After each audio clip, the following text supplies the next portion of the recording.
Pindela, the House is co-writing.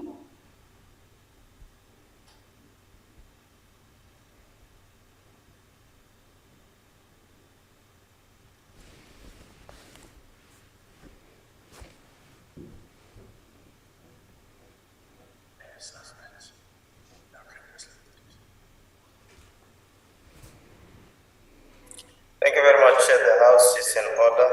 The Chairperson is ready to proceed. Thank you very much. Recording in progress. Greetings to everyone. So thank you very much and greetings to everybody. In keeping with our own tradition, I will now bow to my right and bow to my left. And having done so, I now request delegates to observe a moment of silence for prayer or meditation.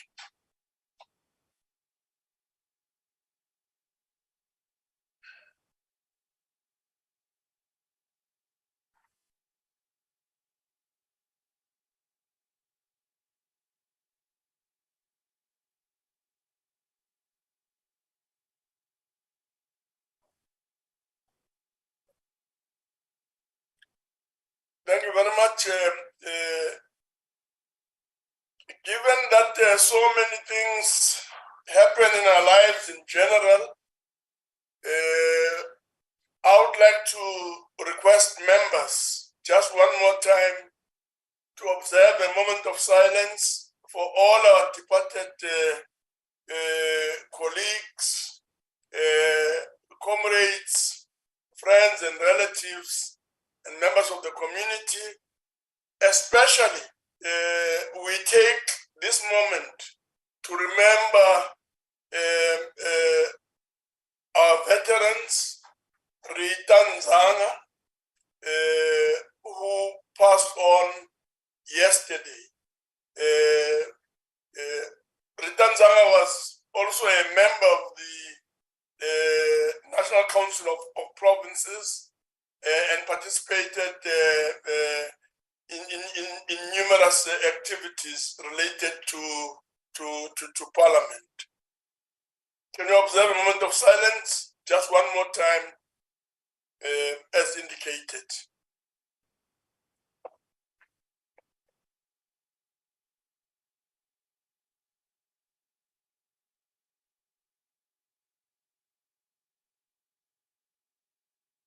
Thank you very much.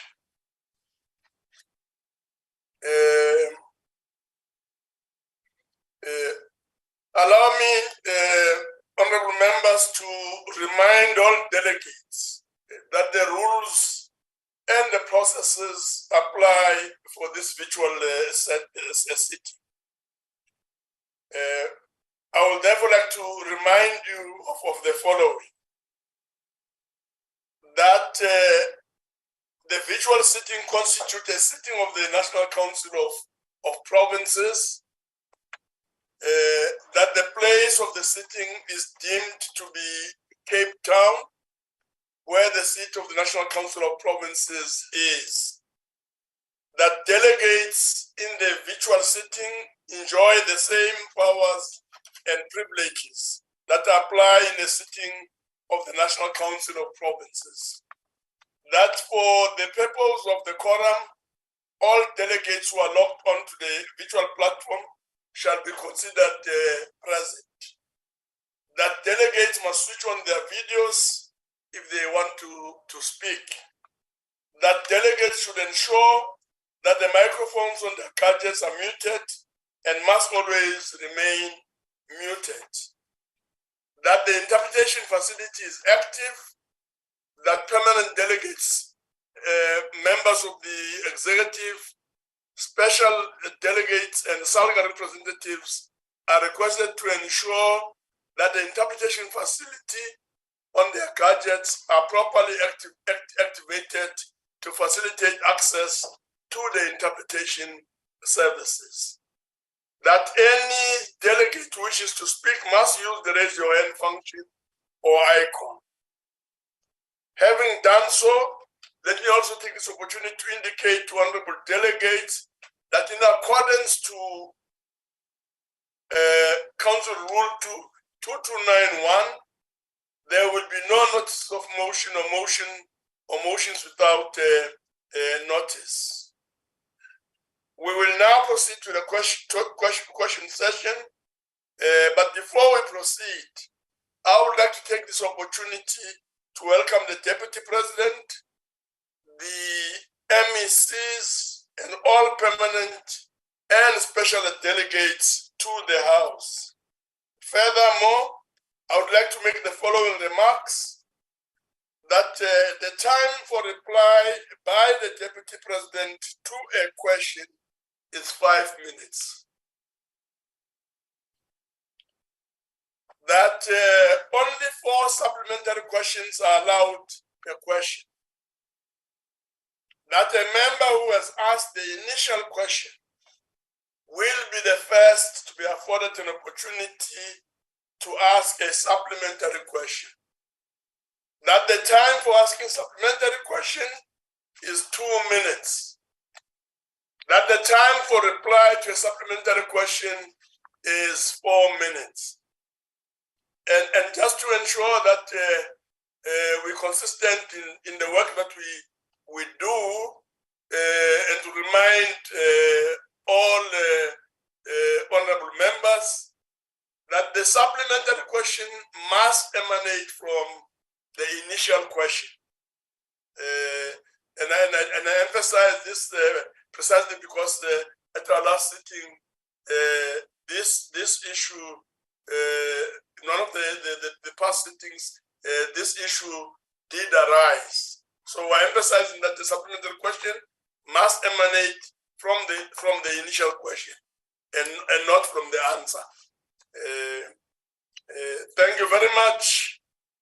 We will now proceed to the first question, and I now call upon the Honorable Deputy President to respond to question number 13, asked by Honorable S.J. Mohai. And just to emphasize that this question is on the delay in processing food relief funds. Asked by Honorable Mohai, is directed to the Deputy President. Deputy President. Thank you, Honorable Chairperson. Good afternoon to yourself and to all members of the National Council of Provinces. Honorable Chairperson, the House will remember that roads, bridges, water, and sanitation pipelines, telecommunications, power lines, houses, schools, health facilities were among those critical infrastructure that were severely damaged. Collectively, this impacted on the delivery of basic services by the government within eThekwini municipality. In response to the flood disaster that occurred in April, that inflicted severe destruction and affected municipalities, the government responded by sending a multi-sectoral response team in 3-pronged approach to better coordinate our response, our recovery, and reconstruction measures within all the affected provinces. You'll remember that the provinces that we're talking about, it's KZN in this case, but Eastern Cape also included. The 3 phases are immediate humanitarian relief, stabilization and recovery, and rehabilitation and reconstruction. National Treasury and COCTA have worked with the KwaZulu-Natal provincial government to identify and reprioritize resources to respond to the current crisis and cover any shortfalls. Various projects are being rolled out and are in various stages of implementation. We take this opportunity to acknowledge and thank the private sector and community-based organizations for their contribution to the implementation of disaster relief measures and the provision of essential infrastructure and services to affected communities. As government, we want to confirm that the process has not been as smooth as we anticipated it to be. Even though we have a multidisciplinary system we referred to above, there were still problems with planning, execution, and keeping track of projects. We established this later during an audit progress we have made within the period that we have set ourselves to complete this process.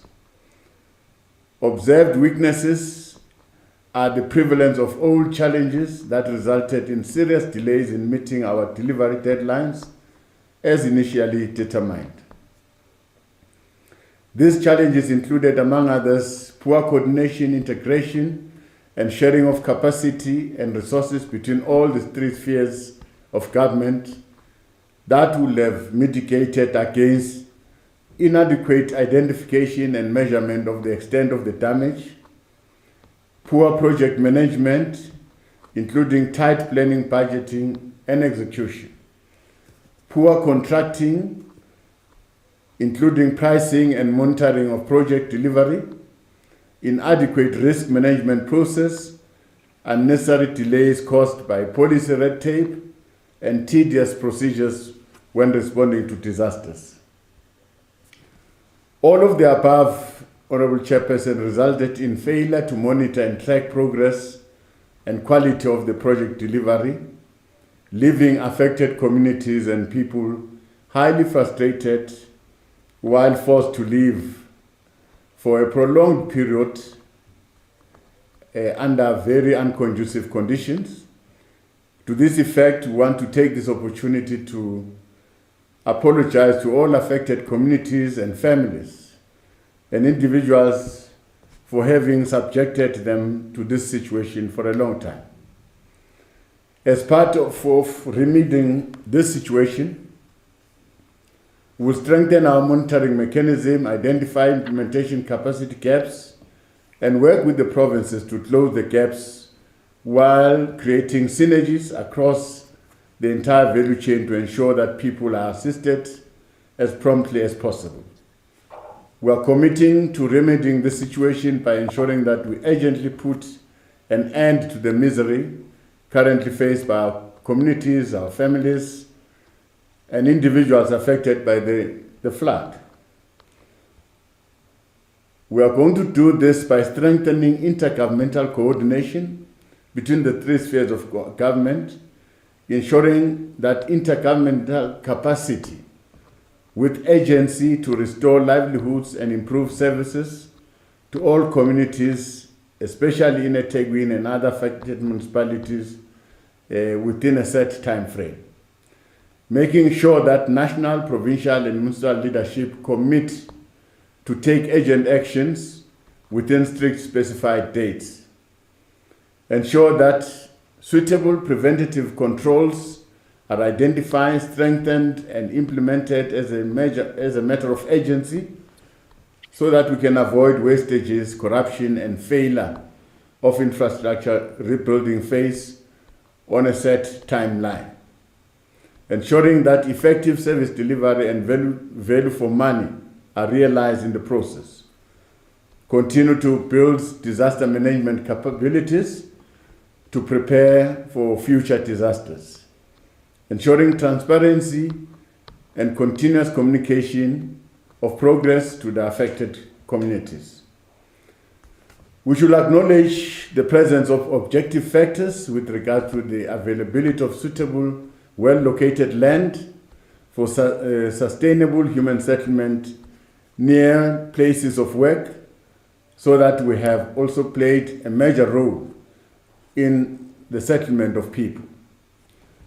We call on all stakeholders to commit to joining hands with us in ensuring that we minimize the effects of disasters on communities by promoting sustainable and disaster-proof measures.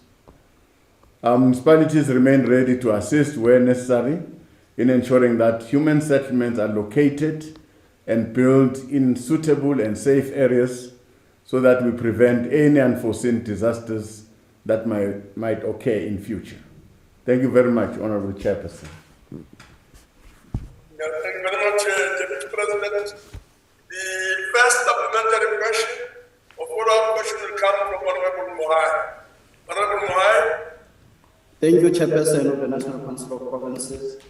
And thank you to the Honorable Deputy President for your response and also laying bare challenges that resulted in delays in the allocation of funds for the floods. It appears, among others, Deputy President, that the release of funds are, among others, rather the delays in the release of funds are, among others, caused by the technical scoping of the financial resources required and the appropriate project design for the implementation of the rehabilitation of the destroyed infrastructure. And the question is, will the Deputy President consider advising relevant national departments, that is National Treasury, Department of Public Works and Infrastructure, Human Settlement, and COCTA, to establish a joint multidisciplinary team to provide hands-on technical support and capacity to the affected municipalities and KZN provincial government in this regard. We appreciate when you emphasize, Deputy President, that intergovernmental relations and coordination will be strengthened. Thank you. Thank you very much, Chair. Deputy President. Thank you, Chair. Thank you, Honorable Mahai. Yesterday, we had a cabinet meeting and we took time to go straight into this issue. And we've identified a number of challenges that are facing our response in KZN. And we have taken upon ourselves to improve the areas and the gaps that we have identified. Firstly, the multidisciplinary response team should be strengthened, and the capacity of our disaster response should be strengthened even for future disasters. Our capacity to measure the scope and scale of the damage caused by the flood is going to be upscaled, and our project management capacity needs to be upscaled. But lastly, even the release of money in disaster areas should be quick without really allowing any room for corruption.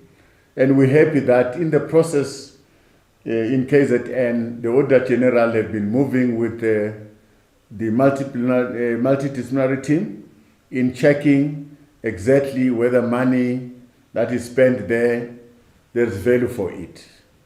So yes, we have taken steps to improve the situation, and we want to again say to the people of KZN, especially eThekwini, our apology for these delays, and I'm sure beyond yesterday, we'll see an improvement in terms of all the projects that are supposed to be implemented. Thank you. Thank you very much, Mr. President. The second follow-up question will come from the DA. Thank you, Honourable Chairperson, and I greet you from Kimberley, where we are doing oversight, as many of my colleagues are.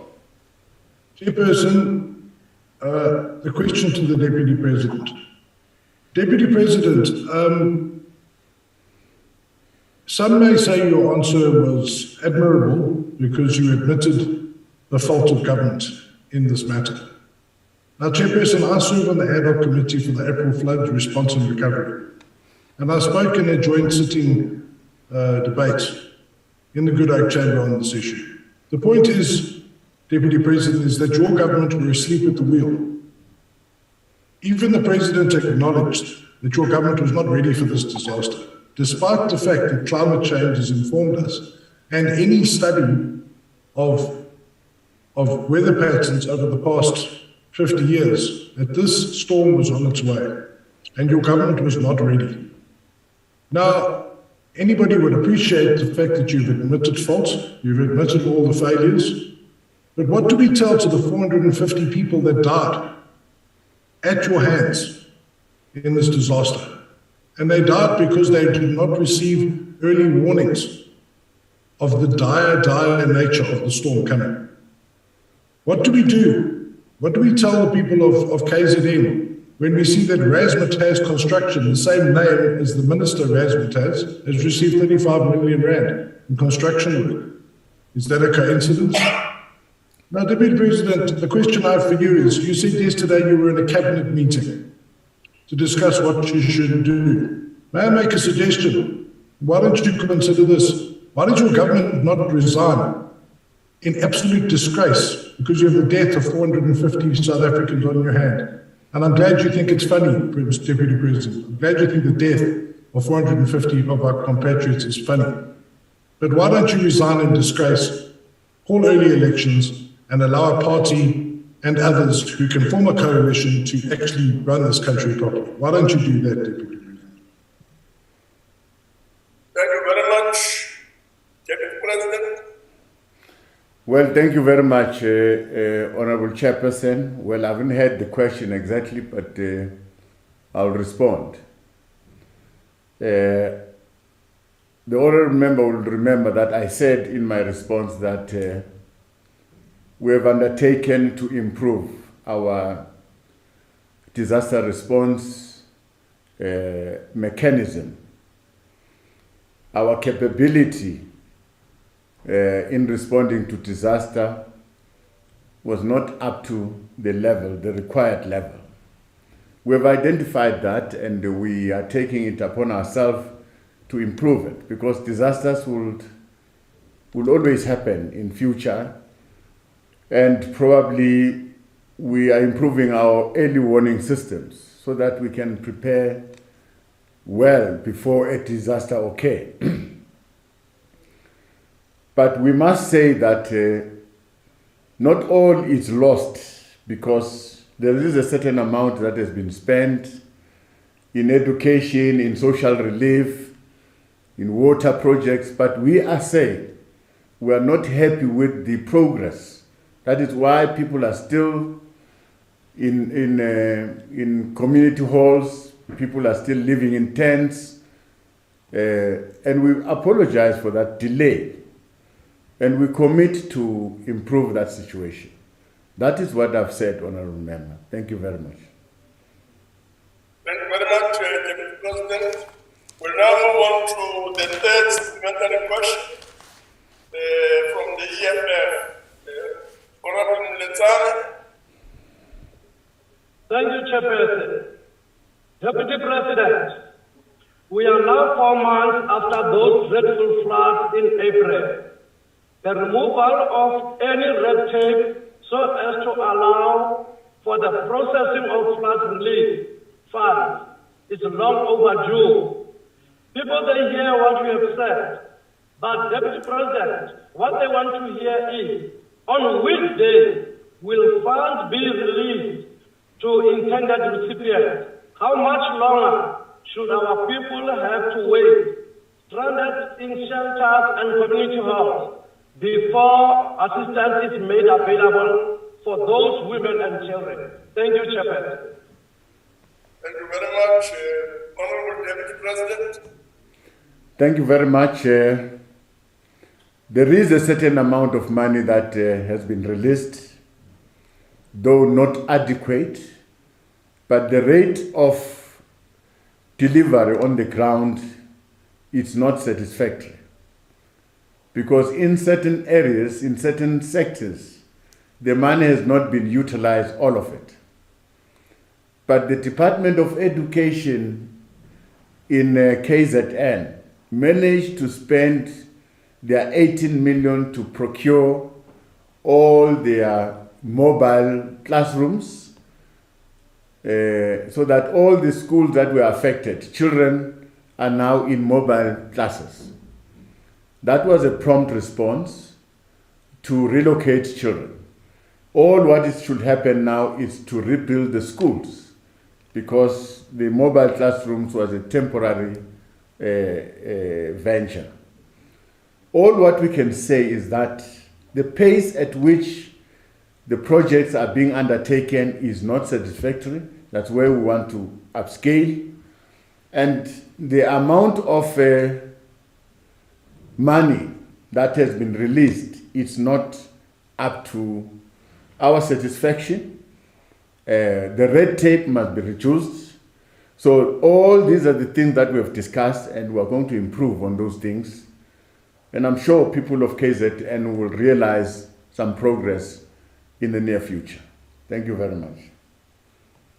Thank you very much, President. We'll now proceed to the fourth and the last follow-up question from the EFF, Honorable Dwight. Honorable Chair, please, from the Freedom Front Plus, I have my pride.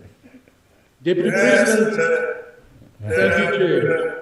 My apologies, Freedom Front Plus. Thank you, Chair.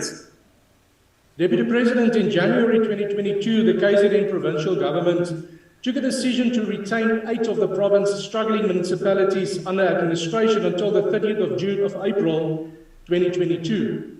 Now, the municipalities, which include Itukela, Mzimnyati, and Mkayakudu, faced serial financial difficulties such as unfunded budgets, huge budget deficits, persistent power cuts, and threats from Eskom, infrastructure and service delivery challenges. The severe flooding took place between the 11th and the 13th of April, as we all know. Deputy President, since government instructed municipalities to redirect their own funds to address flood-related issues and claim these funds back from National Treasury at a later stage, what approach was taken to assist these municipalities that were placed under Section 139 with flood relief funds, since they were not able to provide decent service delivery before the flood? Thank you, Deputy President. Thank you very much, Honorable Deputy President. Thank you very much. The instruction to reprioritize funds was directed to the provincial government and to some of the municipalities that were financially viable, that had money at their disposal. We're quite aware of some of the municipalities that don't have money. eThekwini municipalities did reprioritize their budget, and they set aside money. The provincial government, in a number of areas, in terms of social relief, in terms of education, in terms of health, they reprioritized their budget and executed a few projects. That has happened. The gripe here and our point of like not satisfactory. We're saying the amount of money that has been released is not adequate from National Treasury. We acknowledge that. And we say the pace at which projects are being undertaken on the ground is not acceptable. It must be improved. We say project management should be upscaled, and our capacity to handle disaster and to be able to calculate the amount of damage within a short space of time. That means we need technical capacity that will back our work in disaster-prone areas. All those areas have been identified and are going to be attended to, and we hope there will be an improvement. Thank you very much.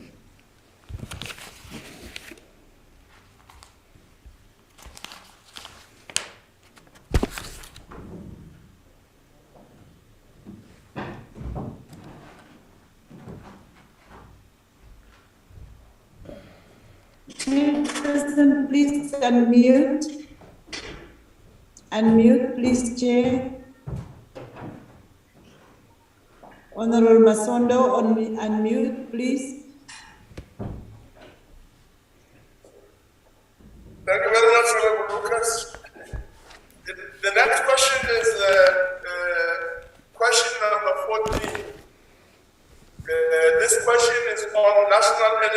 Crisis Committee.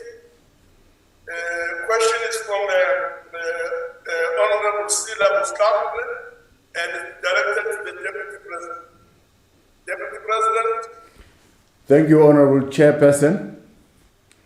The political task team on Eskom was established by the President to serve as the institutional policy coordination platform that brings together key players within government to provide political leadership towards the resolution of challenges that are currently facing Eskom. The task team was mandated to coordinate the implementation of interventions aimed at ensuring that Eskom is able, among other things, to resolve key challenges around the implementation of a credible and a transparent national maintenance program, oversee the speedy implementation of a short-term energy generation, implement a targeted program to address rising municipal debt to Eskom. Additional to the above mandate, the political task team also tended to the acceleration of the Just Energy Transition Plan, which incorporates the use of renewable energy towards sustainable and equitable low carbon emission. To this end, the political task team on Eskom has been successful at policy level in delivering on its mandate.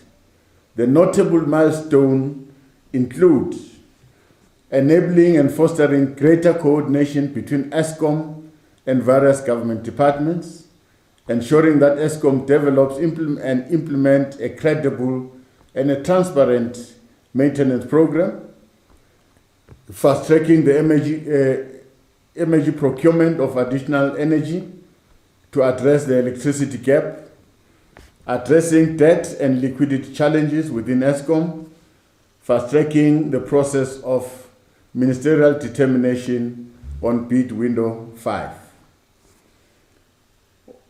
The political task team was also seized with expanding the correction of plant defects at Medupe and Uksile stations in order to ensure that the grid has an additional 1,000 megawatts of base load capacity to address the load shedding problems. Notwithstanding all these policy coordination, intervention, and milestones, it is common cause that Eskom continues to experience inconsistent supply of electricity due to the plant breakdowns. In the main, challenges centered around the limitation of the aging fleet and the inability to keep up with the demands of unplanned maintenance and repairs. Inevitable, inadequate energy generation capacity resulted in declining energy availability. This led to the sustained power outages during the month of July, thereby attracting public backlash, and that prompted the urgent dedicated cabinet discussion on further extraordinary measures to immediately bring to a halt what was becoming a perennial national electricity supply challenge. The outcome of this discussion led to the President announcing the National Energy Action Plan on the 25th of July 2022. That represents a step change in our efforts to achieve energy security. It became necessary to build on the work of the political task team by establishing an institutional mechanism that will be dedicated to sustained hands-on strategic and technical operations in order to respond effectively to the energy supply challenges. At this point, work of the political task team was transitioned to be covered within the scope of the National Energy Crisis Committee. The immediate priority of the National Energy Crisis Committee is to unlock policy and implementation blockages, streamline decision-making processes, and eliminate any red tape issues. In his statement, the President announced that the National Energy Crisis Committee will focus on the following 5 interventions: stabilizing Eskom and improving plant performance, and establishing a competitive electricity market; transitioning to new sustainable energy sources from renewable gas and battery storage, releasing businesses and households to invest on rooftops, solar, and transforming the electricity sector to achieve long-term energy security so that the country never experiences electricity shortage in future. The immediate objective of the National Energy Action Plan is to reduce the severity and the frequency of load shedding by implementing measures to stabilize the energy system. Thank you very much. Thank you. Thank you very much. The first supplementary question will come from Honorable Barker. Honorable Barker. Thank you, Chairperson. Deputy President, in a recent question session in this House, Minister Kungubele stated in response to an NCOP question that he is a fan of accountability. DP, do you share this sentiment and will therefore support the request for an ad hoc committee to oversee the National Crisis Committee to ensure implementation and accountability this time around? Thank you, Chair. Deputy President. Thank you very much. I think the duty of our legislative arm is always to play an oversight role and to ensure that things do happen. So that is within the ambit of our legislative arm to ensure that the executive is held accountable. I don't have a problem with that, but this time we're grappling with a problem that is not started yesterday. It's a problem of the shortage of power generation. The two power stations that are new build, they've got lots of technical defaults. As a result, they are not functioning at their required full capacity. We hope if these two power stations can come into operation fully, that will also assist a lot in trying to stabilize our energy generation challenge. Thank you very much. Thank you very much, Deputy President. The second follow-up question comes from the ANC, Honorable Mkiva. Honorable Mkiva. Thank you very much, Honorable Chairperson. We greet you and all the honorable members of this House. Let me thank Deputy Chairperson for his elaboration in what work he has already done to solve the problem that we are facing, that we can give full services of electricity. We admit that they are doing good work. Please allow me so that the Deputy President can hear me well when I speak in English. Response. There is no doubt that Eskom and the energy crisis challenges are multifaceted, and actually they present a multiplicity of predicaments that require a multidisciplinary approach, both at political and technical level. My question is whether the government conducted any diagnosis of the efficiency and effectiveness of previous interventions to strengthen proposed interventions going forward. Thank you very much, Chairperson. Thank you very much, Honorable Deputy President. Thank you very much. I think, Honorable Chair, government took a thorough assessment of the situation around Eskom, and we have developed a turnaround strategy that mainly looked at the maintenance of the fleet, our energy plants, that looked at the skills capacity within Eskom, that looked at the financial situation within Eskom, and we've identified a lot of threats that continue to affect Eskom. Now, we have responded. The first response, which is limited by the aging fleet, is the maintenance of the fleet. There are more unplanned outages than planned outages. That means there are more breakages that disrupt energy generation and that disrupt the plan of Eskom. And Eskom would eventually go into load shedding because of breakages in our plants that are unforeseen.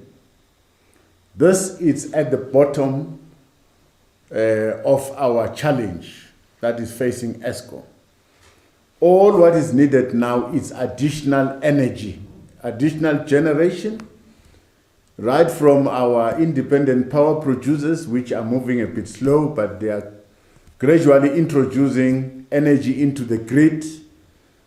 But we need external energy that in the meantime can be bought to cushion the demand, because the demand is more than what we can generate as Eskom, and therefore these power outages will happen from time to time.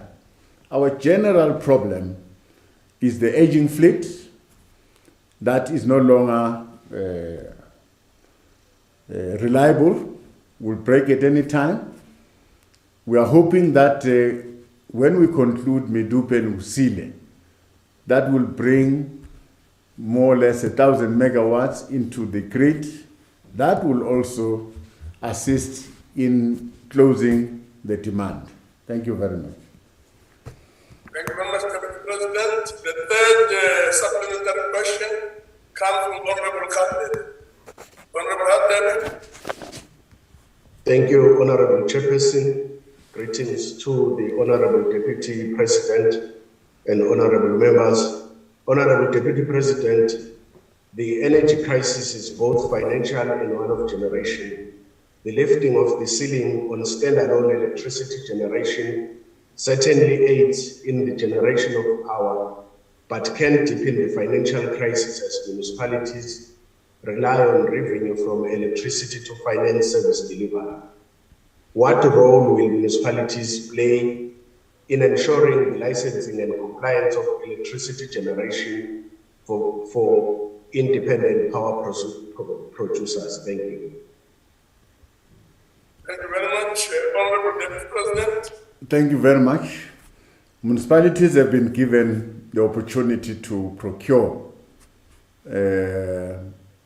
generation capacity so that they can service customers and consumers within their jurisdiction.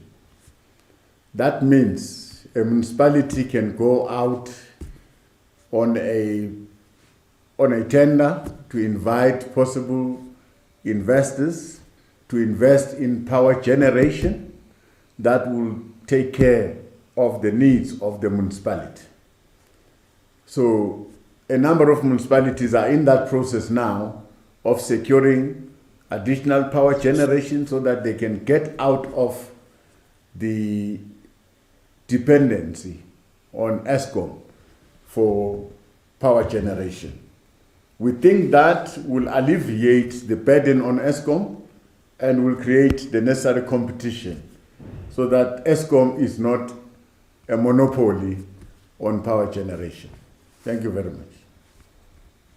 Thank you very much, Deputy President. We now proceed to the fourth and the last follow-up question from the EFF. Honorable Arnold. Thank you, House Chairperson. Deputy President, implementation will be critical to rescue South Africans and the economy from ongoing load shedding.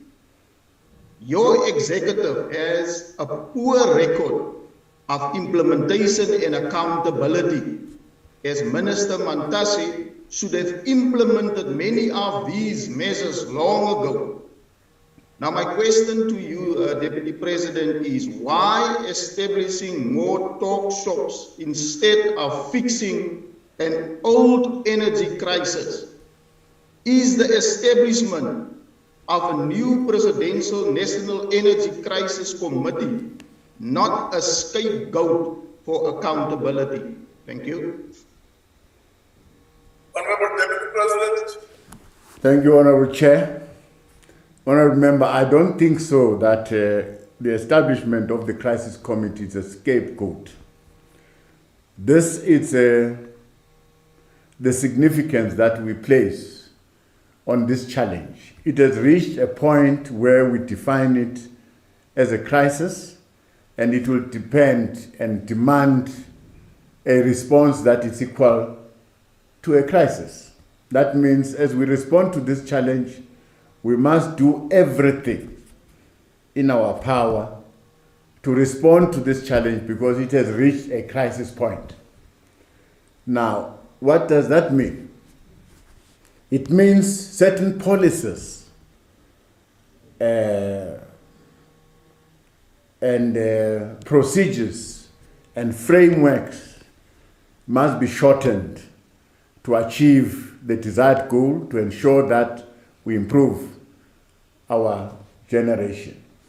For instance, your environmental impact assessment, which normally takes a long period for any project to happen, we need to shorten that. Now, this crisis committee will have the ability to shorten the policy and the duration of an environmental assessment period so that we can achieve the desired goal of ensuring that we put a generation plant. For us to build a generation plant, it takes a long time. Now, that has frustrated all our independent power producers, and we are looking at that. We are going to shorten the process so that we can deliver on these independent power producers renewable energy so that we can add energy into the grid.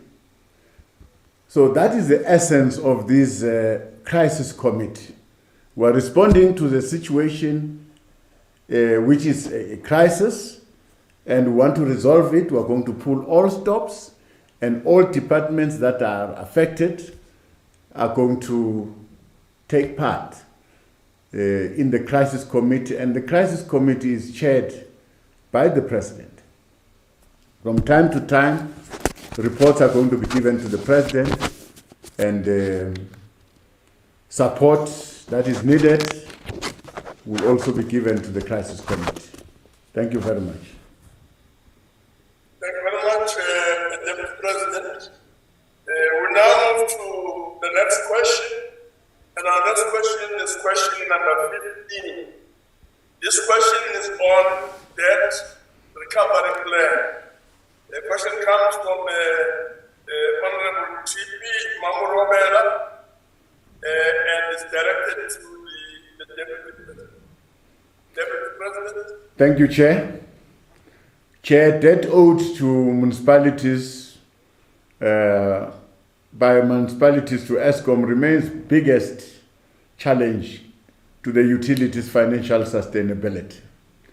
According to National Treasury, debt by municipalities to Eskom has since grown from 44.8 billion to 49.1 billion between March and July 2022. This is not a desirable state of affairs for both Eskom and municipalities.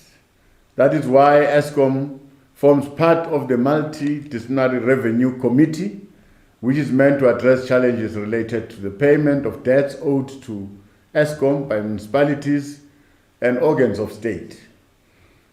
The committee's main task is to improve revenue collections and the strengthening of partnership with various stakeholders in order to improve payment levels of indebted municipalities. These efforts include the implementation of the Eskom active partnering model by defaulting municipalities.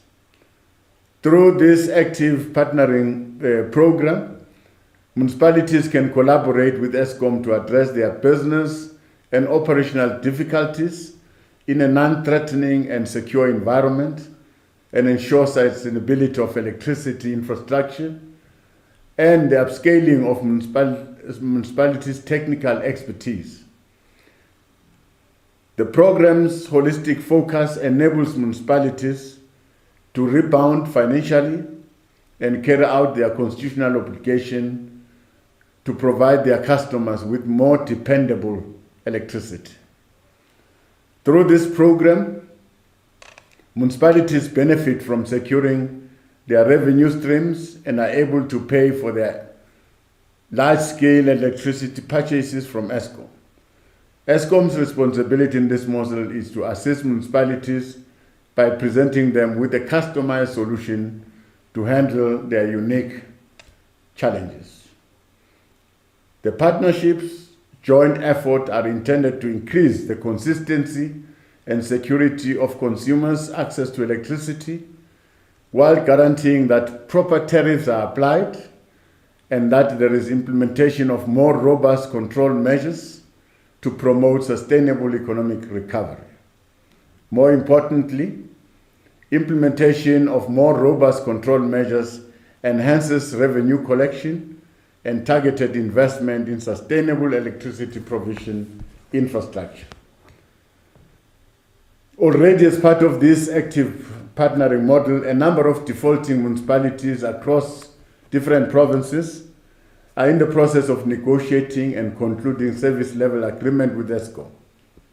This includes Maluta Pofong, which is on the brink of signing the agreement with Eskom.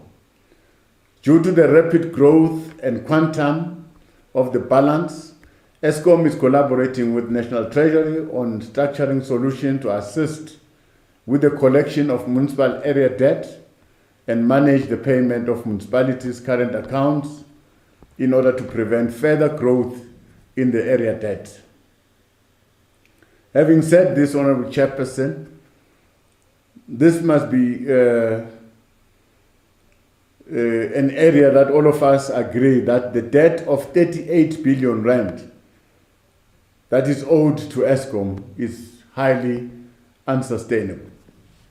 That is why National Treasury is working with the Department of Public Enterprise and Eskom to develop sustainable solutions that will address Eskom's debt burden in an equitable and a fair manner.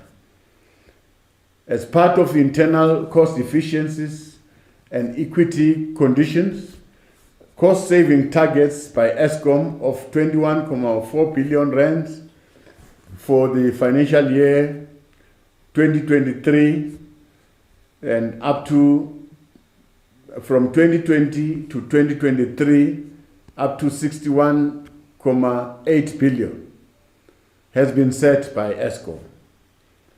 However, honorable members should note that these interventions will not necessarily reduce the tariff increases, as tariffs are not cost reflective. Instead, measures will assist in migrating towards cost reflective arrangements. These cost savings will therefore, among other things, assist Eskom in absorbing the increase in diesel and wage settlement costs. With regards to the long-term sustainability of Eskom, National Treasury, in collaboration with the Department of Public Enterprise, is regularly monitoring Eskom's liquidity position and operational efficiencies. Having said all of this, we must re-emphasize the need for our citizens with financial means to pay for services they receive. We will continue to instill in all our communities a culture of payment for the services that we utilize.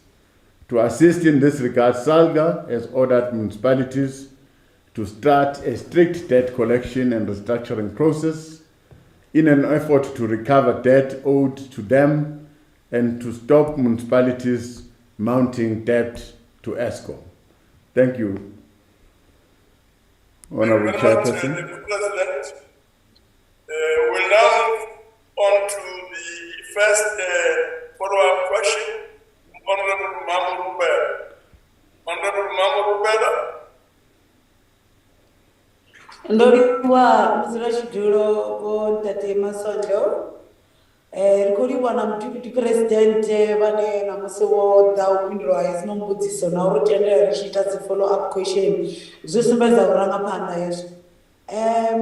Thank you very much, Honorable Deputy President, for elaborate response, which we welcome as African National Congress. The issue of the intergovernmental debt to Eskom is a long-standing commitment by the leading party of mass revolution, of course, the African National Congress. Deputy President, for us, the key question is whether there is an integrated government-wide plan with measurable targets, outcomes, and clear milestones. If so, what are the relevant details? Thank you, Chairperson. Thank you very much, Deputy President. Thank you, Honorable Chairperson. We have set up a multidisciplinary revenue committee, of which Eskom is part of that committee, involving the Department of Public Works, COCTA, Department of Public Enterprise, Minerals and Energy. Now, to look at this challenge that is facing Eskom, and National Treasury is part of that committee. Now, there are major milestones that we have achieved through that committee. For instance, that committee made it possible that all government departments, under the leadership of the Department of Public Works, paid the amount that is owed to Eskom.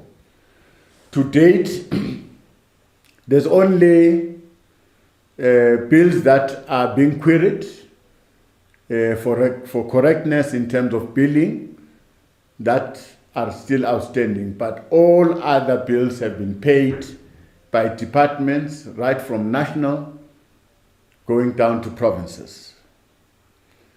Municipalities have paid. Some are continuing to default. That has improved the amount of money that has been collected. But again, because of these bigger municipalities that are owing Eskom, almost the top 20, they constitute almost close to 30 billion. These top 20 municipalities, these are the municipalities that present a problem. Now, a program has been set where these municipalities must negotiate with Eskom, set timeframes on how they are going to repay their debts. Now, we've got this active partnering model, which Eskom is entering to with municipalities to ensure that in the process, Eskom helps the municipality to collect revenue, fix the infrastructure, put smart meters to ensure that they collect revenue, and at the end of the day, the municipality will receive its own revenue and Eskom will receive its own amount. So currently, a number of municipalities are negotiating to enter into that model, and we think that model will assist. But beyond that, Eskom is owing more than 400 billion rand to companies that are outside where Eskom has loaned money. And currently, Eskom is battling to pay that amount. National Treasury is assisting Eskom to be able to pay the money. Eskom is trying to do some cost-saving measures to make money available, and gradually Eskom was getting out of the problem. The biggest challenge is that the debt that Eskom is owing to funders is very huge. above 400 billion, it undermines the ability of Eskom to recover from all these debts and to ensure that it funds accordingly all its programs. Thank you very much. Thank you very much, President. We now move on to the second supplementary question from EFF Plus. From FFF Plus, Honorable Bray. Thank you, Honorable Chair. Honorable Deputy President, to some extent you have just answered the question I was about to ask, but for clarity's sake, I will still continue, because on a previous occasion, in the first term, you stated that the government would look into the possibility to enforce the same type of arrangement in municipalities that is indebted to Eskom, the same as the one that's now in municipality perform. And my question would be, will this model be rolled out to all indebted municipalities? And if so, how soon can this be done? Thank you. Thank you very much, Honorable Deputy President. Chairperson, I'm sorry, I haven't heard exactly the question. The sound was faltering. Honorable Brian, please repeat the question. I know that you did say that the President partly covered the issue you wanted to raise. But please, let's have a repeat of that again. Very, very briefly, and then the Deputy will respond. Thank you, Chair. I apologize. As you know, we are in oversight visits, so we have a bit of a problem with the signal. Now, my question, just to sum it up, would be this: the model that's been used now in Militia Perform, where Eskom is assisting with the building and that part of the process. Will that same model be rolled out to all indebted municipalities? And if so, how soon can this be done to ensure that Eskom receives its funds as soon as possible? Deputy President. Thank you very much. Thanks for that. Now I've heard the question. The top 20 municipalities that are affected are the ones that are entering into this discussion with Eskom.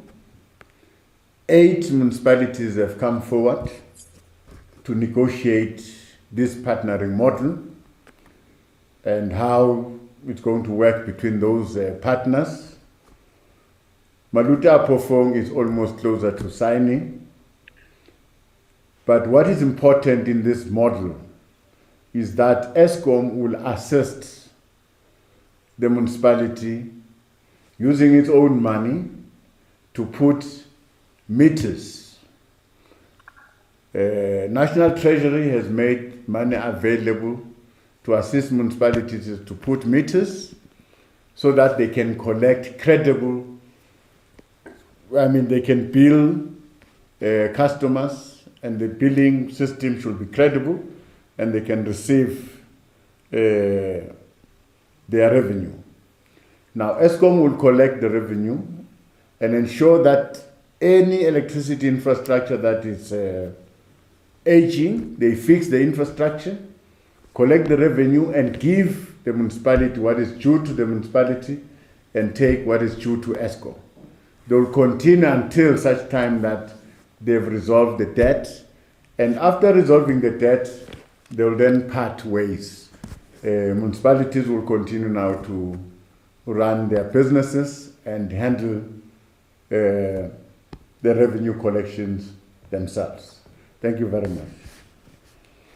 Thank you very much, Mr. President. Let's proceed to the third follow-up question from the EFF, Honorable Mabuza. Nakenza Mutsamashtul, Shanda Shamurangeri wa tiko. It seems as though all the measures put by your government have failed. Have the Deputy President and his executive consider consulting with other developed nations such as China on which has never resorted to load shedding, on measures to take to provide stable electricity in our country, Nakens.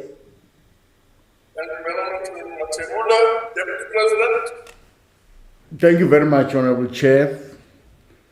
One basic thing in our country is that we need to change our mindset as people. We must be able to pay for all the services that we consume. Now, look at the amount that is owed by municipalities to Eskom. In the real sense, it's not the fault of municipalities, but it's the fault of the consumers that are not paying. Now, at the end of the day, the power utility Eskom is suffering because the consumers are not paying. They illegally connect into the grid. Now, this time the distribution grid, which is the custodian of municipalities, it's greatly compromised. Lots of illegal connections, people are stealing electricity, daylight. It's becoming a norm. Now, you don't need such a culture in a country that is developing, because the citizens must actively take part in the development of that country by doing their part. So that is just generally the problem. Of course, some of the problems can reside within Eskom to run the power utility. That can be dealt with, but also the citizens must take full control of their share of the problem, so that all of us can grow South Africa together. Thank you very much. Thank you very much, Mr. President. Now we move on to the fourth follow-up question from the DA, Honorable Oka. Thank you, Honorable Chairperson.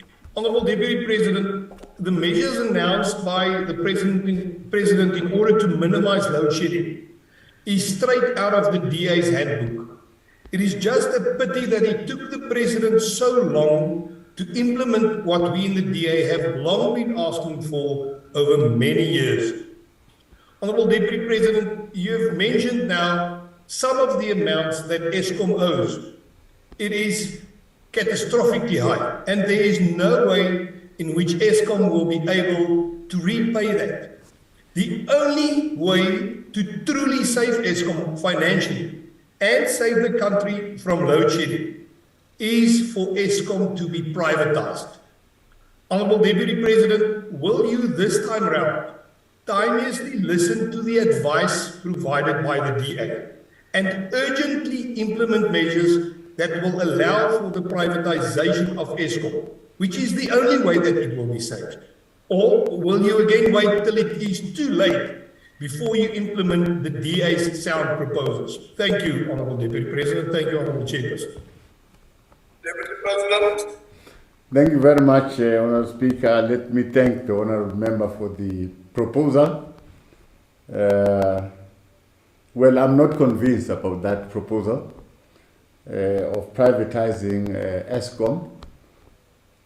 I think we just need to get the utility working and ensure that there are sound governance structures within Eskom, the required skills level at Eskom at a power plant level, and we can run this utility. We've managed in the past to run this utility, and we can't fail.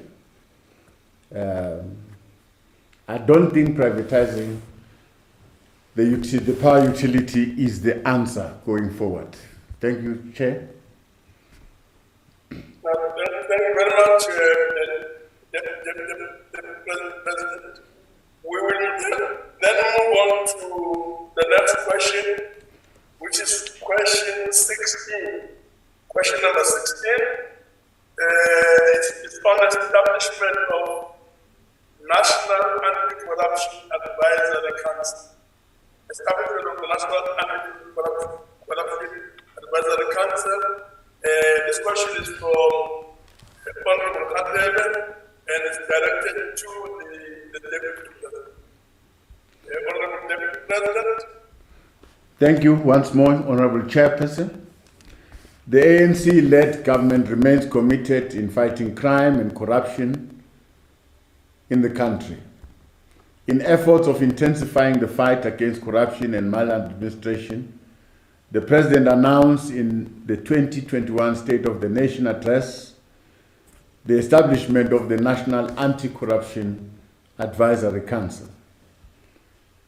This council is a multi-sectoral advisory body that will advise the President on matters related to the fight against corruption in the country.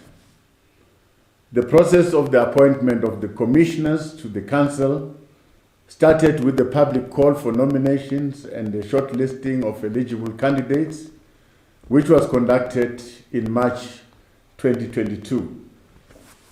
A short list of candidates has since been submitted to the President for his consideration. Since the appointment of the National Anti-Corruption Advisory Council is the prerogative of the President, it is a normal and an acceptable practice not to prescribe timelines on matters of this nature. The President is well aware of the urgent need to have this important advisory body and will in due course make the appropriate appointments. Once fully constituted, the Council will, among other things, oversee the implementation of the National Anti-Corruption Strategy, as well as the establishment of an independent statutory anti-corruption body reporting to Parliament. Thank you very much, Honorable Chairperson. Thank you very much, Honorable President. We now proceed to the first supplementary question from Honorable Kandele. Honorable Kandele. Thank you, Honorable Chairperson and Honorable Deputy President. The job of the National Anti-Corruption Council is to decide on the institutional architecture of a South African anti-corruption agency. Where within the cabinet will such an agency be located, and what checks and balances will be in place to ensure its sustained independence? Thank you. Honorable Deputy President. Thank you very much, Honorable Chair. I think the Advisory Council will advise on that matter and advise the President going forward. Depending on the strategy, which has been amended, our anti-corruption strategy, but that's precisely the work of this council, to advise the President on matters of fighting corruption. Thank you very much. Thank you very much, Deputy President.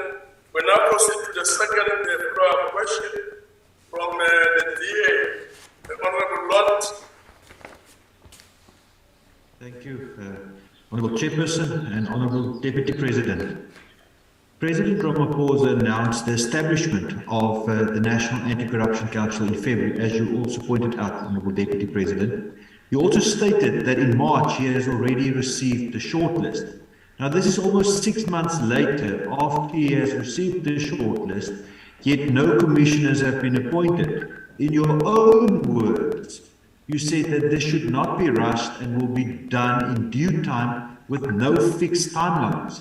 Honorable Deputy President, given this lackluster pace in putting together the council, is it simply true that your government has no real commitment to tackling corruption, especially to avoid any step-aside rulings that might ruin the chances for your comrades coming up in December's conference or the 2024 election? Thank you, Chair. Honorable Deputy President. Thank you, Honourable Chair. No, the ruling party has got a track record in terms of fighting corruption. I don't think the delay in the appointment of the council members is deliberate on the side of the president. The president must satisfy himself about the correctness of the members and their capacity in terms of dealing with crime. And probably the president might not be satisfied with the short list that he has been given. And he's working on it, and I'm sure at the right time the president will make the necessary appointments. Thank you very much. Thank you very much, Mr. President. We'll now proceed to the third supplementary question from Honorable Tule.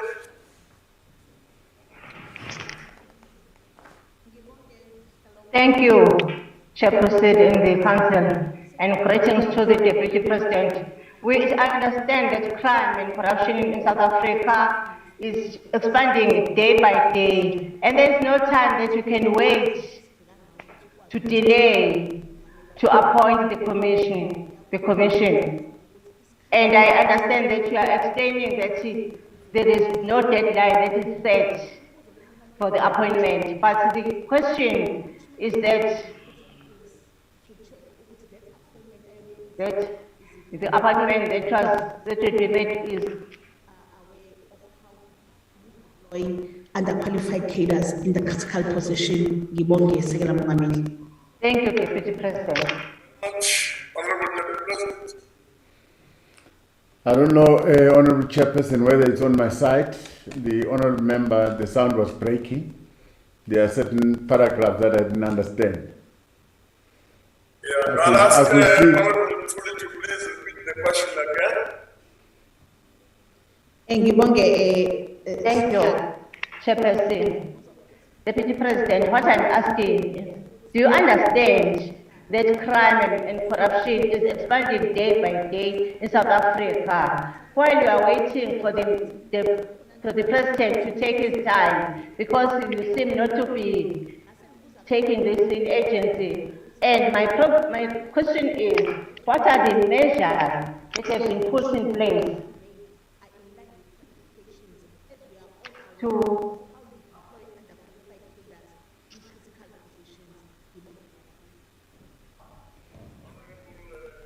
Thank you very much, Deputy President. Okay, thank you very much, Honourable Chairperson. I'm sure I understood the gist of the question.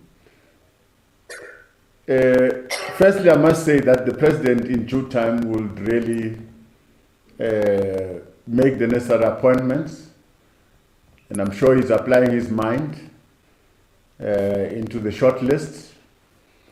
I must agree with the Honourable Member that the level of crime in the country it's a concern. We've seen the gender-based violence, the lawlessness there. We've seen the zamazamas, and I'm confident that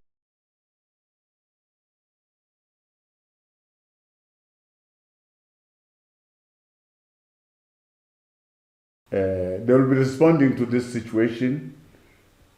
Already, you might have seen the rearrangement that has been made within the police, and it looks like they are now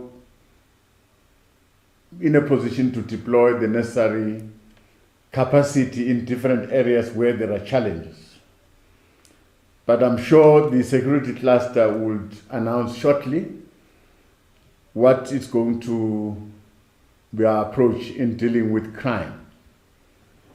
Remember that we are not in a vacuum. We have got institutions and structures currently that are dealing with corruption. We have got structures like the SIU, just to name one. that are following on matters of corruptions, but now the introduction of this council is just to reinforce and get even role players outside government that can help government to fight crime and corruption. Because we must not fool ourselves and think that this is a duty of government alone. This is a societal duty that includes the members of the public also, to work with their own government and the private sector to fight crime. For all of us to have a growing country, to have our economy flourishing, we need collectively to join hands and fight crime and corruption. Thank you very much.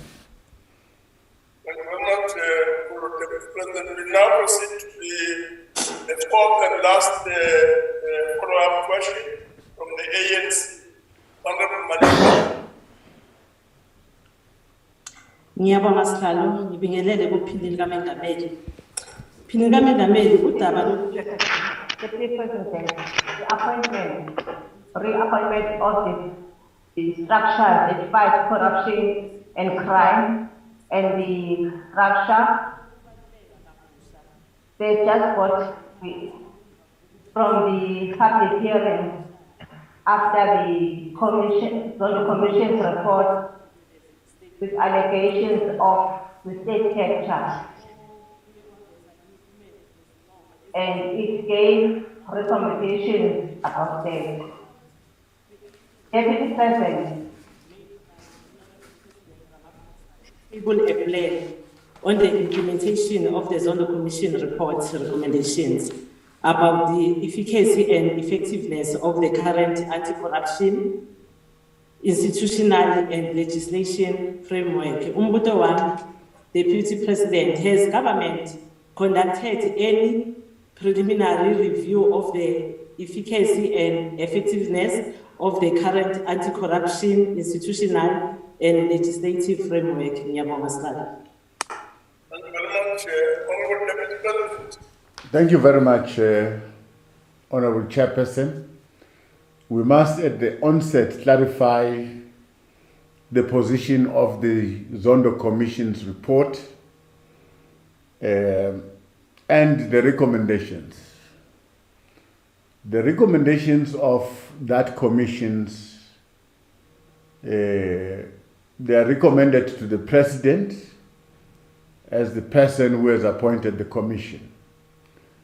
And the recommendations are not binding to the President. The President, if he doesn't really accept a certain recommendation, the President has got the right to clarify himself why he does not see this recommendation fit. Unlike other institutions, Chapter 9 institutions, that their recommendations are binding. So this commission, yes, we take the recommendations that have been recommended, and we're looking at all the recommendations. We're going to respond. Now, I'm aware that Parliament is also taking its own route of creating a committee that will be looking at the report and developing its own response mechanism. The same with Cabinet. Cabinet is doing the same. Will therefore respond. Now, the report is also pointing out at our institutions that the Commission feels these institutions are very weak. It's also pointing at our legislative framework, where the Commission thinks there is a gap in terms of legislation that must be introduced to close the gap. So I'm hoping that come October, the President will come to the House and present our plan on how we're going to respond to the Zondo Commission, and areas where the Commission fails, we must up the game in terms of fighting crime so that we can avoid the recurrence of the things that they've cited in the report. Now, we're going to respond to that report come October 2022. Thank you very much. Thank you very much, Deputy President. We'll now proceed to question number 17. This question is on fallout caused by land invasions. Fallout caused by land invasions. The question is from Honorable Ryder, directed to the Deputy President. Thank you, Honorable Chairperson. Chairperson, we acknowledge and recognize the legacies of spatial inequality, land dispossession, marginalization, and exclusion that continue to threaten our social cohesion. This challenge should be looked at within the broader context of poverty, inequality, and unemployment in South Africa. Our view remains that if we do not address these issues of land justice, we will be aiding in the cultivation of an inevitable social friction that will pull us backward instead of launching us into a prosperous and a shared future.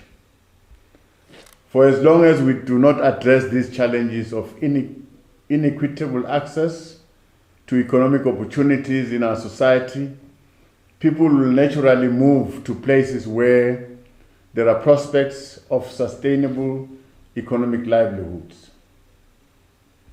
The historical apartheid spatial planning arrangement has created internal push and pull factors that force people to move to urban areas in search of economic opportunities. This has increased land hunger for human settlement and ultimately incidents of illegal land invasion and occupation, especially in urban areas.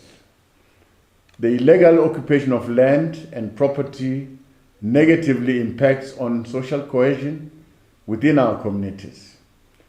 It also fuels social tensions and undue confrontation between law enforcement authorities and the land invaders.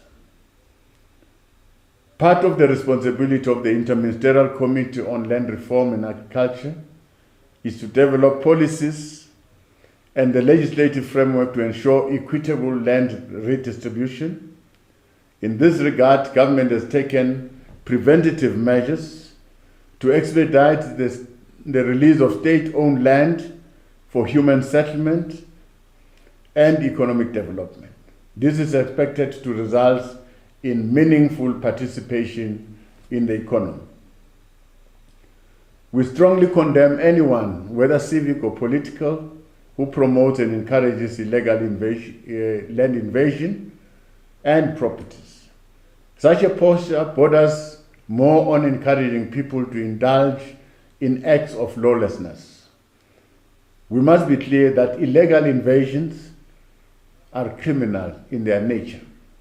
They negatively impact on the legitimate rights of individuals and communities to access land, housing, and property in a planned and orderly manner. As leaders, we must act responsible and ensure that people access land within the constitutionally defined processes that are inciting people to break the law. Our focus should be on helping them in addressing and resolving socio-economic challenges through collective commitment, shared national interests, and purposeful cohesion. It is for this reason that we continue to engage various sectors of our society to find legitimate means of resolving prevailing contradictions in our society. We want to thank our traditional leaders, our interfaith leaders, for their continued collaboration and support of various government efforts that are facing communities. From a policing perspective, the South African Police Service leads the implementation of a national rural safety strategy, which was launched by the Minister in 2019. The strategy provides for policing requirements to the land rights and land tenure disputes. Land invasions are closely monitored by local police stations and, where applicable, by Metro Police. This is continuously reported to the provincial joint operations command centers. For more, the Minister of Police continuously engages communities through his Imbizo and awareness campaigns, emphasizing good relations and social cohesion. These engagements are yielding positive results where communities are working with the policing structures to report illegal actions of land invasion. Our commitment to ensuring equitable land access for development remains firm and unwavering. However, we will ensure that land restitution, redistribution, and tenure reforms are not undermined by acts of unlawful land invasion and occupation. Thank you very much, Honorable Chairperson. Thank you very much, Deputy President. We'll move on to the first follow-up question from Honorable Ryder. Honorable Ryder. Thank you, Chairperson. Deputy President, that was actually an excellent answer in theory. But Deputy President, the spotlight fell on the community of Phoenix following the July insurrection as a community that had been besieged by informal settlements growing up as a result of land invasions. The community had been left to deal with them with increased crime, with increased pressure on scarce resources, and on the basic service infrastructure, which is unable to cater for the increased demand caused by the unplanned for settlements. After 2 decades of struggling without support from the government, from your government, the community lashed out. We cannot condone their actions, Deputy President, but we must seek to understand them because they were frustrated. Now, Deputy President, the situation is replicated throughout the country. At Aikenhof last week, a well-liked local businessman died in a vehicle accident on his way home. Before emergency services arrived, he was robbed by people that are staying in the invaded land adjacent to the road, meaning that he could not be identified, and his family and the community searched for him, and their trauma was exacerbated and extended. The communities are now divided. Deputy President, communities are at odds with each other because the ANC-led government has failed to provide an adequate solution to house our people. You spoke about it in your reply about the infrastructural needs, about the policing needs. Deputy President, it's good theory, but have you got a plan to deal not with the symptoms, but with the underlying problems driving those land invasions and the resultant damage to social cohesion? Thank you.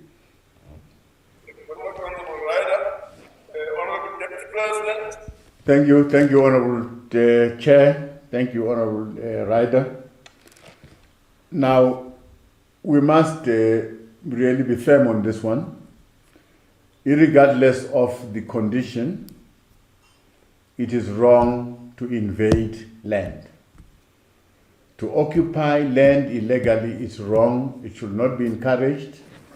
However, we are prepared to look into the situation of the Phoenix community and see how best we can assist. Now that you have brought this issue up and you have made us aware, we must attend to the issue.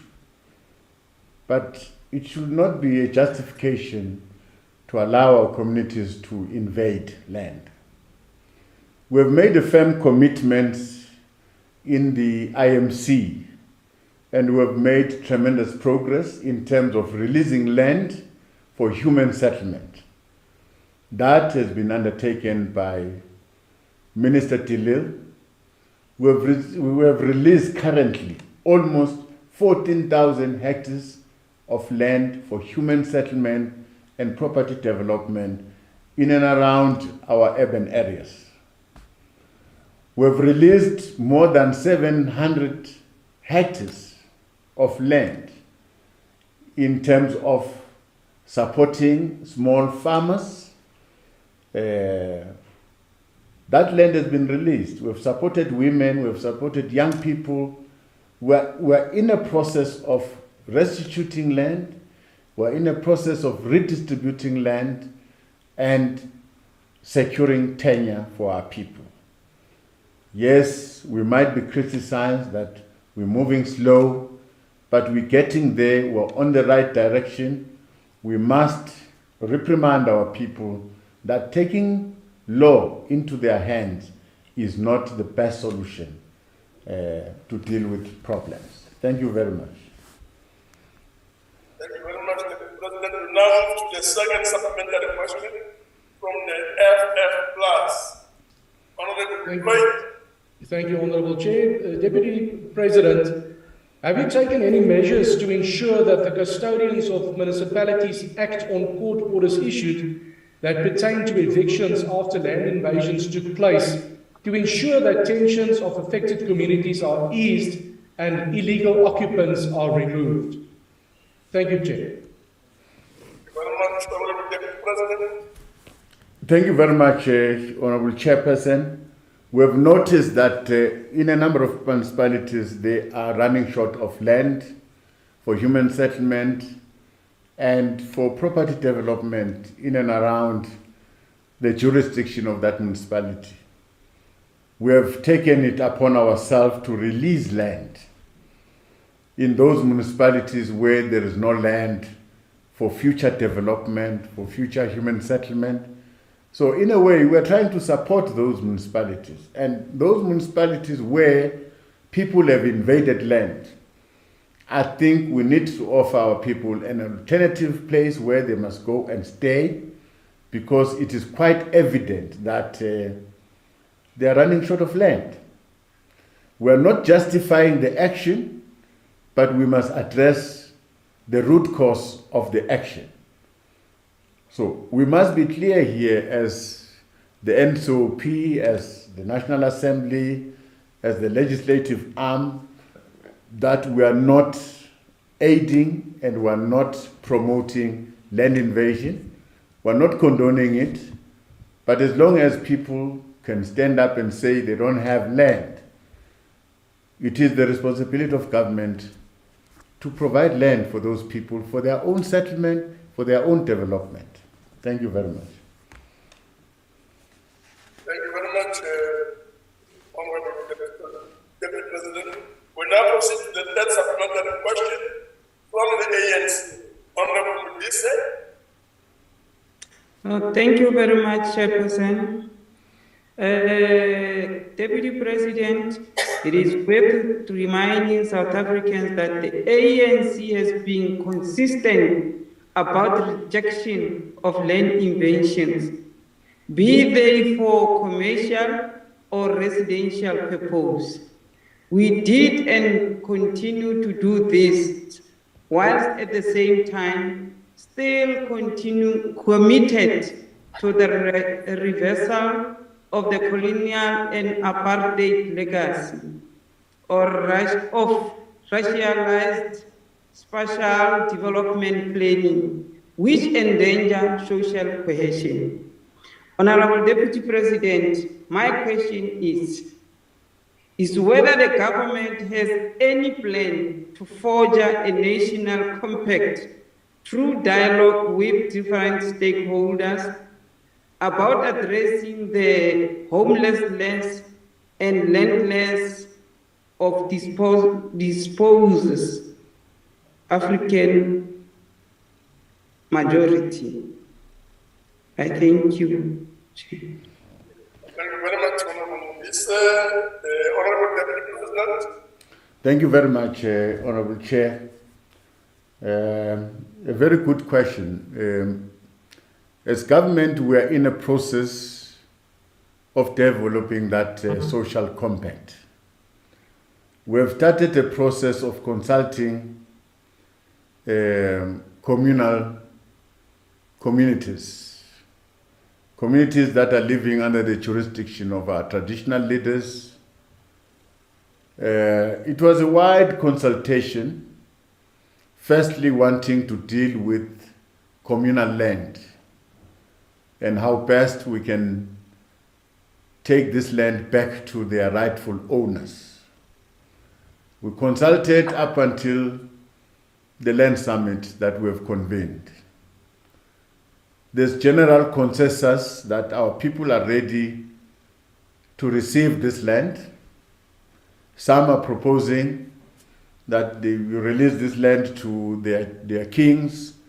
Some are proposing that we release this land to their traditional council. Some are proposing that we should release this land to their community boards that they will be forming. So we are firming up all the proposals that were made in that summit and taking them forward to cabinet so that cabinet can pronounce itself on the different instruments and models that can be applicable in communal areas. The essence really is to try and ensure that there's security of tenure in our rural areas. There's also room for development, and there's also room for farming in those areas so that people can utilize the land around them to improve their livelihood. Thank you very much. Thank you very much, President. We now proceed to the fourth and the last supplementary question from the EFF. Honorable Samai. Thank you, Chairperson.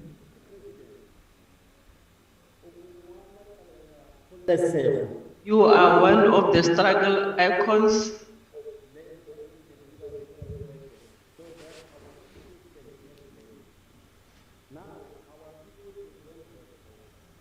And there can be no peace in our community unless we resolve the land question. Deputy President, for how long will the ANC government continue to marginalize Black African people by keeping them landless? I thank you, Chair. Thank you very much, Honorable Deputy President. Thank you very much, Honorable Chair. Well, we must agree with the Honorable Member that we don't foresee any social cohesion. We don't foresee any permanent peace as long as there's still land injustice. There we agree. So we must take it upon ourselves as government to support our people, offer them land for their own development. But we've agreed that we are going to do all these things, we are going to follow the law. We're going to do all these processes within the framework of the law. We're going to redistribute land within the framework of the law. We're going to restitute land within the framework of the law. We're going to improve tenure of our people within the framework of the law. All what is needed is to show cause that we are committed and we're moving in that direction. And as a country, we are moving in that direction. There are practical steps that we've taken to ensure that people get land that they've claimed, to ensure that people get land. They've not claimed that land, but they are being supported to use that land for their own development. People have been given land for their own security of tenure where they've built houses. And we've shown that through practical steps. But however, we must really condemn any practices that seeks to undermine law. Otherwise, we're going to be a lawless country. We should not allow lawlessness to creep in our society. We must inculcate a culture of respect of the law. Our people must respect the law, because that will make it easier for this country to move forward and to prosper. That is our intention as government, and that is what we purport to see in future. Thank you very much. Thank you very much, Deputy President. We now move on to the last question, which is question number 18. The question is on intervention measures. Question is on intervention measures.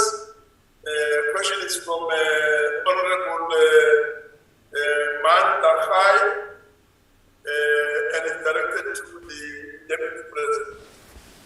Honorable Deputy President. Thank you, Honorable Chairperson. The state of our local government remains an important area of interface and delivery of services to the people. We are mindful that due to various subjective and objective factors, such as weak and non-existent tax base, a number of municipalities are still struggling to perform their desired level that ensures the realization of a better life for our people. Of major concern is that most of our municipalities are struggling to provide critical infrastructure and services that are key to sustaining existing local industries and attract new investment necessary for inclusive growth and job creation in their vicinity. The availability and well-maintained bulk water, sewer infrastructure, and road networks are critical to supporting businesses and facilitating investment and mobility of goods to markets. A large number of our low-capacity municipalities are struggling to maintain and expand socio-economic infrastructure in a manner that is commensurate with the rising population, in-migration, and increasing demand for services. Through the intergovernmental relation structures, there is consensus that in order to ensure sustainability of our municipalities, some of the areas that require improvement are leadership capacity in our municipalities, managerial competence, financial management skills, technical and project execution skills, especially in infrastructure projects. Government has taken a view that a coordinated, integrated, and a holistic approach is required to support development and service delivery in local government level. The coordination and consolidation of key resources and capabilities through our district development model creates the necessary institutional platform for government, private sector, and community stakeholders to bring about investment, infrastructure development and maintenance, as well as essential support to businesses and local community economies. Through national government, municipalities are supported with the provisions and maintenance of bulk water and sewer infrastructure to address prevalent challenges of water and sanitation provision. From a governance perspective, the district development model supports targeted performance improvement in financial management, audit outcomes, integrated service provisioning, spatial planning, and systems of leadership, transparency, and accountability to the people. Importantly, this also includes the management and administration of legislation and policies and compliance requirements for development, for investment attraction, access to land, and opportunities for setting up businesses. To prevent the collapse of economic activity in rural and small towns, Cabinet at its economic retreat has identified some immediate measures for implementation. By and large, talk to reforms intended to eliminate red tapes These reforms include the improvement in environmental impact assessment timelines, implementation of electronic deeds registration to enable property development and construction, streamlining the application process for tourism transport licenses, removing restrictions on informal trading, including through changes to zoning and land use regulation. These issues continue to receive priority attention and will improve the economic prospects in small towns. In the immediate, government has introduced the integrated urban development framework that is conceptualized across a spectrum of municipal spaces. This will also complement efforts to support rural economies to thrive and anchor them on agriculture. It puts forward a new deal for South African cities and towns by providing the framework for reorganizing the system so that cities and towns can become more inclusive, safe, productive, and resource efficient.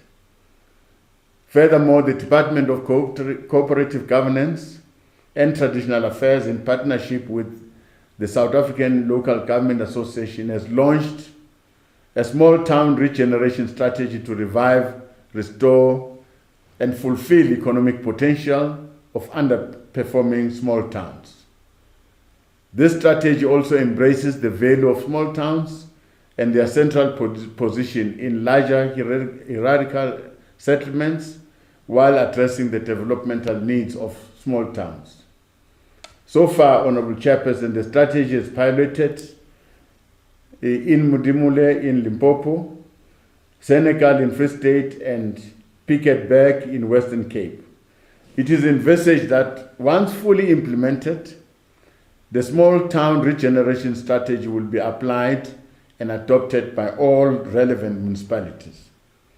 Within the context of the district development model, government's land reform program has identified agriculture as one of the key catalytic economic sectors that will continue to anchor local economic growth and job creation in predominantly rural municipalities with limited industrialization and revenue base.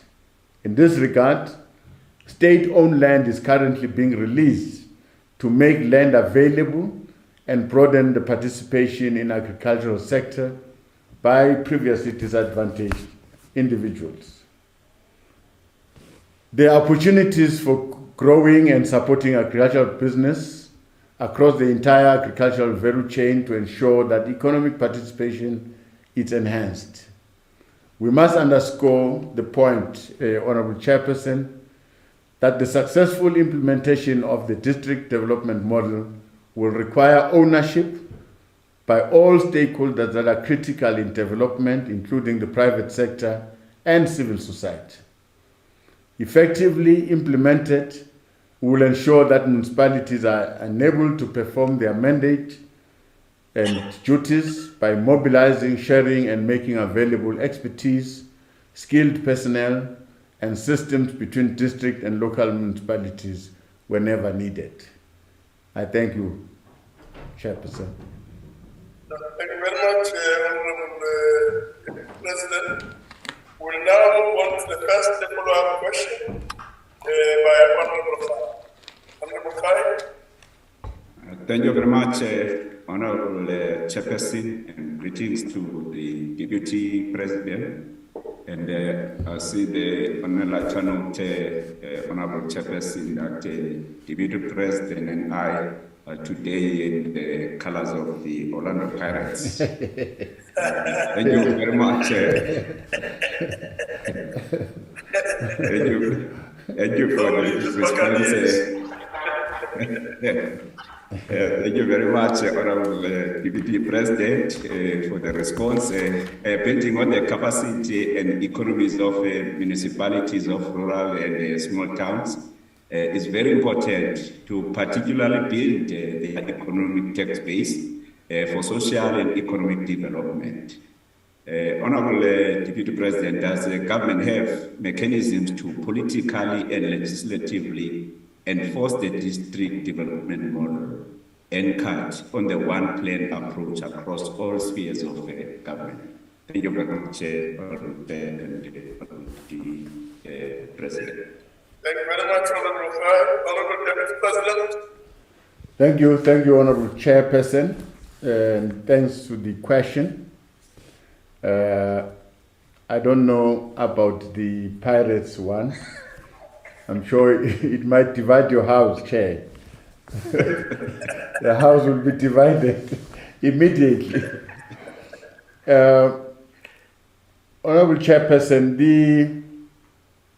the intergovernmental relations framework as it is currently, I think it does provide for cooperation between the three spheres of government. And I must say, I've seen it working. For instance, the President's coordinating forum, where the President sits together with premiers, it's working very well. And I'm aware that the MINMEX are doing very well, where ministers are meeting with their MECs, their counterparts in provinces, and now the district model. We've got district champions, we've got COCTA at the center, and meetings that are coordinated at the district level, where the national departments are present, provincial departments, and municipalities in that district. They appear to be cooperating and doing very well, because municipalities are benefiting in this platform, because a number of support comes from provinces and it comes from national in terms of financial support and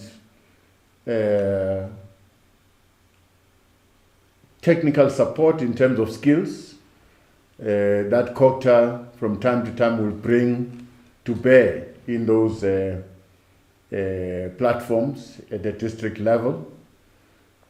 So we are not at the point where we think we can enforce it by introducing another legislation. We think the current legislation will suffice to take it forward. Thank you very much. Thank you very much, Deputy President. We move on to the second follow-up question from the EFF. Honorable Apprise.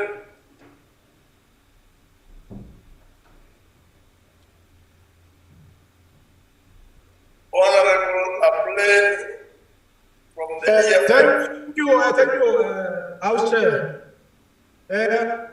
Yes, thank you, House Chair. And the quest for service delivery in the SMK is long overdue, as lack of access to government services has been a major challenge in our municipalities, mainly due to corruption and incompetency of the local administration level. Deputy President, when will the rural communities of the Eastern Cape be provided with adequate services? Thank you very much. Honorable Deputy President. Thank you very much. That is why, Honorable Member, we are emphasizing on the district development model, where we can sit around with municipalities and the province and national departments and be able to plan together, put together resources for particular projects and monitor those projects, the spending, avoid corruptions, because wherever we'll be doing this, we'll be working together with the Auditor General. We're going to audit our work as we proceed implementing those projects. So definitely, if we all encourage our provinces, our districts, and our municipalities to converge at the district level, which it has happened in a number of districts, and it's becoming successful. I hope municipalities will be able to benefit from this model. They are going to get a lot of assistance from province, from national government. Thank you very much. Thank you very much, Mr. President. We'll move on to the third supplementary question from the AFP. Honorable Hadebe. Thank you, Honorable Chairperson, Honorable Deputy President. In terms of governance and service delivery failures, I would like to ask whether Eskom is considering recommencing their program of installation of free prepaid electricity meters for vulnerable businesses and communities in rural and small towns. If not, why not? If so, what are the relevant details? I thank you, Honorable Chair. Thank you very much, Honorable Deputy President. Thank you very much, and thanks to the question. Honourable Member, you'll remember that in the previous question we have answered to say there is an active partnering model that is being developed and is currently piloted. It's under discussion between Eskom and municipalities. Now, municipalities are requested to enter into this partnering model so that Eskom can bring smart meters to consumers, whether business or household, so that the billing system is improved. There are no questions around the billing system, and that will enhance revenue collection on the side of municipalities. But in this case, Eskom will collect the revenue and give the municipalities what is due to the municipality and take what is due for Eskom. So yes, this is possible. We are starting with the top 20 municipalities that are defaulting, that are owing Eskom, but any municipality anywhere in the country can approach Eskom and enter into this active partnering model, because this will assist the municipality in terms of the infrastructure, the electricity infrastructure that Eskom will provide, because Eskom has got an interest of selling its electricity, the maintenance of that infrastructure, and ensure that revenue is collected. I think that's possible. Thank you very much. Thank you very much, Deputy President. The last supplementary questions come from the DA, Honorable Nana. Thank you very much, Chairperson of the NCOP. Good afternoon, honorable members. Well, Deputy President, you are right. If Orlando Pirates is in the house, so is Kaizer Chiefs. Yeah. So DP, in parts of your response to the question, you correctly touched on lack of skills in municipalities and also touched on the district model.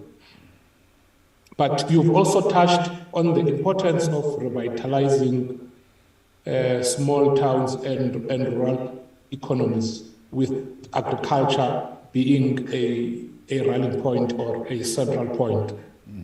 Now, in line with your response with regards to skills and the district model, in July this year, 2022, the Minister of COGTA, Dr. Nkosazana Zuma, proposed between the worst and best performing municipalities.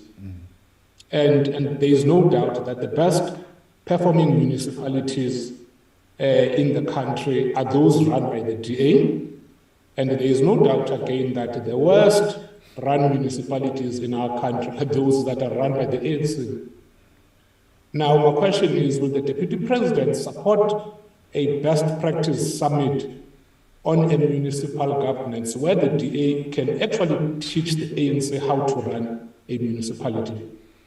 The second question, in line with revitalizing small towns and rural economies, the Deputy President, President Mabuza, announced in his State of the Nation address this year that your government will accelerate the legalization and commercialization of hemp and cannabis, given the fact that this endeavor would have a massive positive impact on the agricultural prospects of rural communities. What will you do to accelerate this program and the required legislation to make it happen? Thank you. Thank you very much, Honorable President. Thank you, Honorable Chair. Well, I'm not very sure about the assertion that says all best performing municipalities are from the DA. That is not backed by facts. Because if you look at what the Auditor General has published, municipalities that have received clean audits, they cut across. And if you're not careful, most of these municipalities are coming from the ANC. I know I've gone through that assessment, that audit. Well, yes, I think there should be some prospect of exchanging, sharing some good practices within municipalities, in a district development model, or across provinces, because at the end of the day, we're one country. We are working towards making our country a prosperous country. So we must find a way of sharing best practices. I agree there. But let us not share best practices and come boasting to say, I'm the best, I'm the best. No, we're sharing because all of us, we've got the interest of our country in trying to make our country best. Now, when it comes to agriculture, we're coming with a lot of initiatives. Firstly, we've identified communal land where most of our people are living, right from the homeland days. We want to make that land productive and want our people to benefit from that land. Hence, the Communal Land Tenure Summit that has made a lot of proposals. Finally, we're going to see this land becoming productive. Government is going to come with production inputs and support those small-scale farmers in those communal land to produce and be productive. And we are also coming up with a strategy of introducing young people into agriculture. That strategy is coming on very well. Some land has been released to young farmers, young women, and they are starting now to till the land. They are getting supported by government, which is a good initiative, and we need to upscale that initiative. We're also trying to assist women. They came out in their numbers. Out of the 700,000 hectares of land that has been given to people, women occupies the larger number there of beneficiaries that have benefited from this land donation that we've given to women. But what is interesting is that there are private companies, mining companies that are coming forward. They've donated land to government, and we are going to rehabilitate that land and give it back to our people so that this land can be made productive. Yes, we agree that by expanding the agricultural sector, there is a possibility of making more and more job opportunities available for our people. Thank you very much. Thank you very much, Deputy President. Honorable members, do allow me at this point to thank the Deputy President for coming to the NCOP to answer the various questions that have been posed by the members. To also thank the permanent and special delegates for availing themselves to this important scene. I wasn't aware, I'm also told that the Premier of the Free State is in the house. We do acknowledge her. Okay. Though it will be named in the name. Yes. Thank you.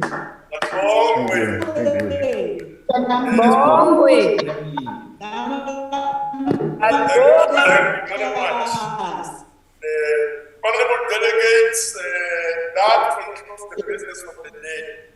The House is now adjourned. Thank you, Deputy President. Thank you. Thank you.